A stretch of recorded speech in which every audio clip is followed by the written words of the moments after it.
Монголын телевизэд ээлжид форум өнөөдөр эхэллээ. 2 өдрөөр үргэлжлэх тусч болгоноор контентын үнэлэмж Монголд ямар төвшөнд явааг хэлэлцэж, үзэгчдийн тоогоо алдах болсон телевизүүд хэрхэн мөнгө босгож чанартай контент үйлдвэрлэх болох вэ гэдгээ ярилцаж байна. Maxima Media компани судалгаанд Улаанбаатар хотын дундаж үзэгч өдөрт 293 минутыг телевиз үзэхэд зарцуулдаг гэжээ.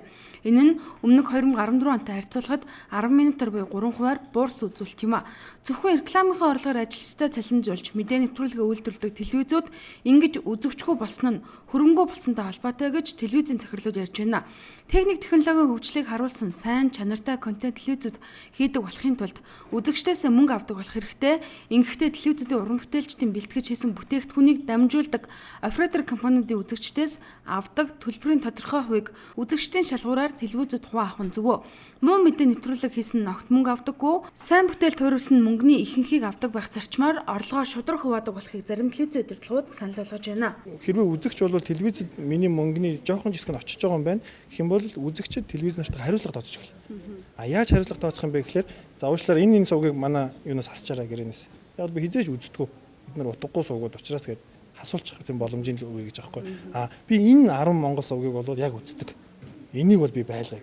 Тэгэхээр чин тэр үзэгчийн тэр нөгөө нэг өгч байгаа мөнгнөөс хасагдахгүй тулд сувгууд чинь бол нөгөө нэг ёс зүгөө сэтгүүл зүгөө хийхэ болох. Тэгээ шаарлахаа болох. За тэгэнгүүтээ гой контентоор өрсөлдөх өнгө буудаг одоо тэр нарийн мэдрэмж гоо зүй ёс зүгээр өрсөлдөж эхлэх байхгүй. Сая Maxima-гийн судалгаанд гарсан Монголд нэг цагийн контент 83 мянган төгрөг авдаж байна. 83 бах те.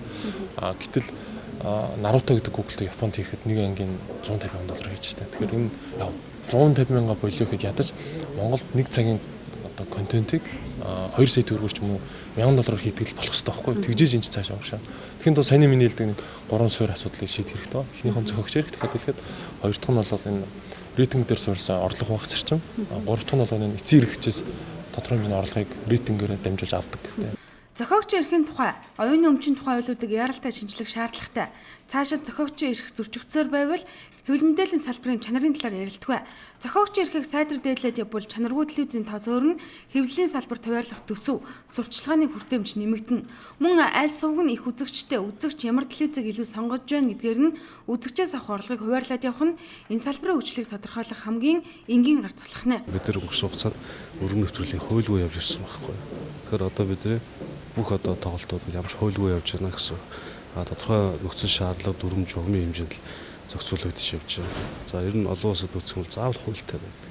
Хуулийн дээр суурилж аж бүх одоо тэр асуудлуудыг хуулийн одоо хүрээнд хамруулж оруулж аж ямар зохицуулт хийх юм, одоо ямар арга хэмжээ авах та детальч оруулж явж байгаа. Тийм л зохицуултын асуудлууд байгаа. Өнөөдөр яг одоо оюуны өмчийн голгой төмдөд тэмцэх асуудлын өмнөөс өргөн нэвтрүүлгийн хуулийн одоо яалтаа өргөн барьж тийм одоо их бус хурлаас өргөн батлуулах шаардлагатай байна гэсэн асуудлыг телевиз үйлчлэгээ эрхлэгчдийн маань хоочлоо ярьж байна. Монгол улс нэг хүн ногдох телевизийн тоогоор дэлхийд тэргүүлж 16216 хүн тутамд нэг телевиз ногдож байна. Харилцаа холбооны зохицуулах хорооны албан ёсны зөвшөөрлөлтөд өргөн нэвтрүүлгийн буюу агаараар цацагддаг 18, идэвхтэй үйл ажиллагаа явуулдаг кабелийн 53 телевиз, орон нутагт 20 орчим кабелийн сувг, 60 орчим өргөн нэвтрүүлгийн телевиз байгаа юм а.